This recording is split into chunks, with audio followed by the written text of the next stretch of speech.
we're here live at the Craft Celebration Tour. TSN's going to have SportsCentre in about an hour here in Springhill, and I'm here with Nabil Karim and Jennifer Hedger, who will be the hosts or the MCs for tonight's event. So thanks for taking the time today. Our pleasure to be here. Yeah, we're going to host SportsCentre live from Springhill because Springhill's just full of a bunch of winners. They're one of the top 10, one of Canada's top 10 towns here on the Craft Celebration Tour. So we were happy that they won because we get to show up and do SportsCentre and present a check for $25,000 to help refresh some of their sports complex here. Yeah, and get to show off Springhill to the rest of Canada. Absolutely. A lot of people probably don't know where Springhill is. Have you ever heard of Springhill? Well, outside of Anne Marie, of course. Yeah, that's true. No, She had a couple hits back in the day. She on my iPod all the time. Yeah. No, but Anne is good. We went through some songs. So how's the tour going so far? It's going really well. I'm the rookie. I can't say I'm a veteran now. No. You got to get through your first tour before we can even consider applying to be a veteran. So you're still the rookie. I'm a rookie. So every stop I go to, it's pretty neat because it's a different experience. Quebec was different. This is going to be different. The one thing that's been a constant is rain. We've been getting great weather. I was worried coming into this that I'd be sweating through my suits. I'm a big sweater. But I've been great because it's always so cold outside. That's been nice for me. And certainly, it's an exciting time here in Springhill to have, TSN, which is, for those of us who are sports fans, is a big deal.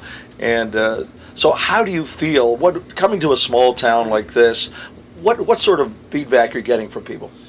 Well, the feedback is amazing, and I mean, I'm from a small town. I grew up in a small town just outside of London, Ontario, and Canada really is, we have a few big cities in Canada, but we are a country of small towns, right. And I love small towns. I love the heart of small towns. I love how sports teams tend to be the heart and soul of a small town. Everybody congregates at the arena, whether it's the hockey arena or the curling rink. We have such long, harsh winters in this country that you have to find some sort of an indoor sport or a winter sport that you love, or it's it's a tough winter to get through. So, I mean, for us, the small town vibe is awesome because so many people come out.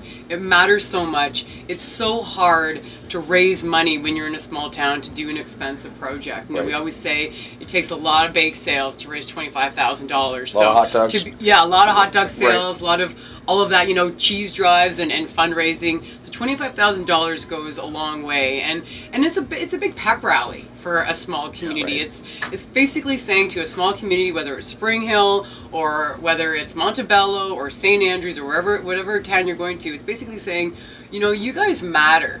Right. You matter to Right. TSN, you matter to the rest of Canada, and you obviously are important, and this is why we believe you're important, because you've got spirit. Right. It feels good. Well, yeah, and Sam and I were talking a little bit earlier, there's such a unifying influence that showing, I mean, TSN is a big deal, Craft is a big deal, and the two together coming to town here, as you say, shows people that Springhill matters to the rest of Canada, and they've made it. Absolutely. For me, again, being my first time around, just seeing the smiles and the spirits, you don't get that in the big city. The big city, you get lost. Toronto, you get lost. I'm from Vancouver. You get lost. My first job was in Prince George. Now, that was a town of, at that time, about 75,000. So it's a decent size, but it's still a small town for me. And so I had that same sort of feeling there, but coming to a place where, you have 900 people, 1,000, 3,000, whatever it is, you really feel and get that feel or that sense of community and what, going to a bar, going for a restaurant, everybody knows everybody.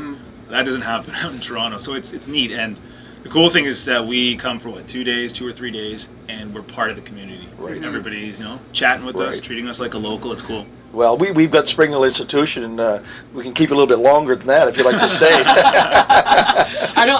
Even if we would like to stay, I think that PEI, Charlottetown and PEI, would probably have something to say about that. They're expecting us to do a show from there. You guys can fight it out, though. If you guys want to fight it out, that's up to you guys. Springhill can take them. I'm kind of the sports nut, so I want to know kind of what your maybe favorite moment or interview with an athlete has been. Any funny stories?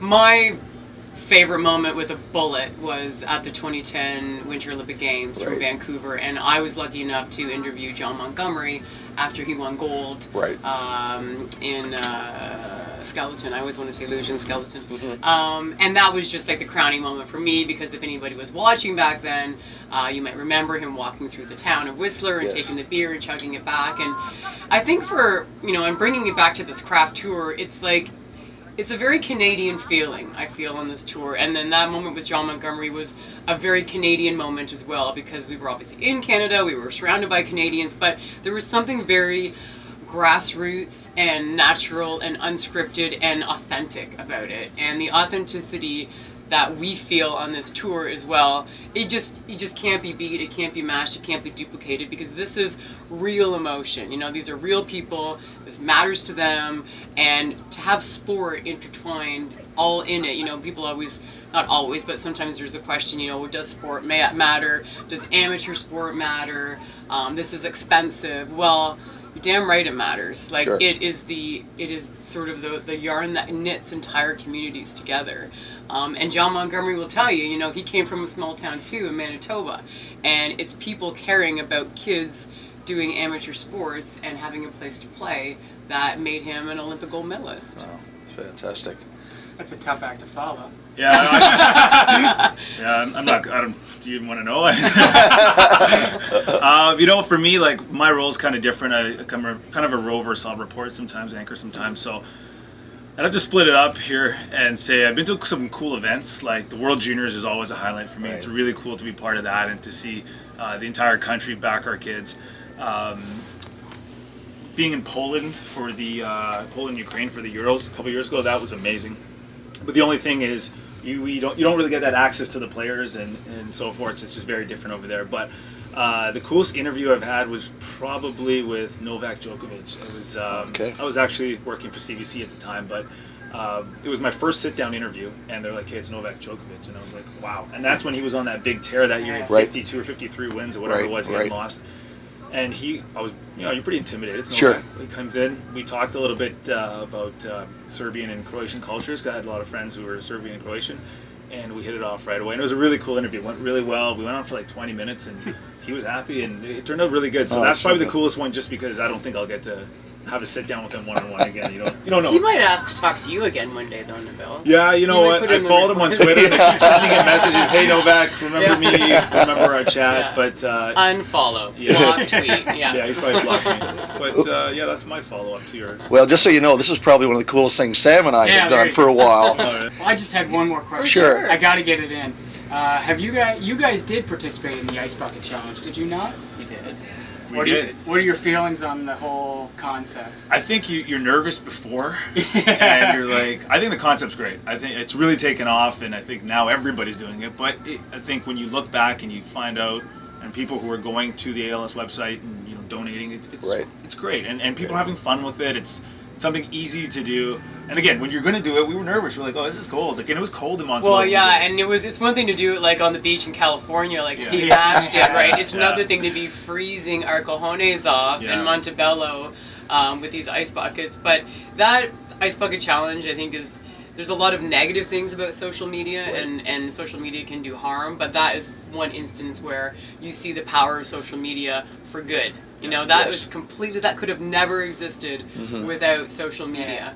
So there's one instance where it's brought awareness, it's raised money, and I know on SportsCentre last night they actually ran the story Yeah. of the guy who has ALS, who sort of started the movement. Mhm. So it was great to be a part of. We challenged Dutch and Kate, Yeah. and then Dutch and Kate did it, and they've sent it out. So I don't think there's nothing you can say negative about that. No. It's been a great movement. Wonderful. Nothing we can say negative about this, Randy. Absolutely not. Have you guys done it?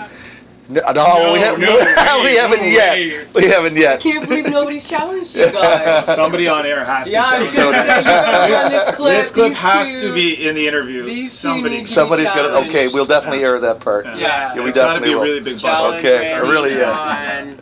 Please.